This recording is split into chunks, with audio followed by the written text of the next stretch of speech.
স্ত্রীর জন্য ওই সন্তানটা যখন স্ত্রী ছিল নি তখন মা বাবার কথা মেনে চলতো। আজ ওই স্ত্রীটা 2 বছর আসার পরেই ওই সন্তানটা চেঞ্জ হয়ে গেল। কেন? যেগুলো করা দরকার করতে হবে। তো পরমেশ্বর পিতা দেখো, তারপর দাদা ভাই তাহাতে সেই মনুষ্যের প্রথম দশা হইতে শেষ দশা আরো মন্দ হয়। তাহলে দেখো কি হলো, তার প্রথমে কি ছিল, শুধু জ্বর হয়েছিল, জ্বর থেকে হাগা, বমি, কাশি, নানা রকমই রোগ জড়িয়ে আইলো।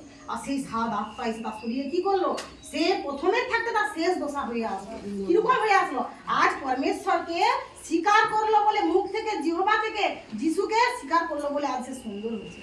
তো কি আমরা যেন কখনো না এমন করি। তো পরমেশ্বর পিতা আমার জীবনে তো এরকমই হালত দিচ্ছে বলে আমাকে নানা লোক নানা কথা বলছে, আমি তো কোনো কথা মনে করিনি। তো একটা দৃষ্টান্ত দাঁড়াতে এরকমই পরমেশ্বর পিতা আমাকে মানে সতেজ করলো কিনা। দেখো একটা দাদা ভাই তো এরকমই তো অনেক কাঠ কাটছিল, তো সে কিনা কাঠ কাটতে কাটতে কাঠ কেটে মাথায় নিয়ে যাচ্ছে, যেতে যেতে বলতেছে পিতা গো, সেই ঈশ্বরের বিশ্বাসী ছিল, ঈশ্বরের জন ছিল, বলছে হে ঈশ্বর দেখো রোজ কাঠ কাটি মাথায় করে বয়ে নিয়ে যায়, কি কষ্ট হয়। একটা যদি গাধা পেতাম তাহলে গাধার উপরে আমি কাঠের বোঝাটা চাপিয়ে দিয়া তাকে খেদি খেদি লে যেতি আর আমার কষ্টটা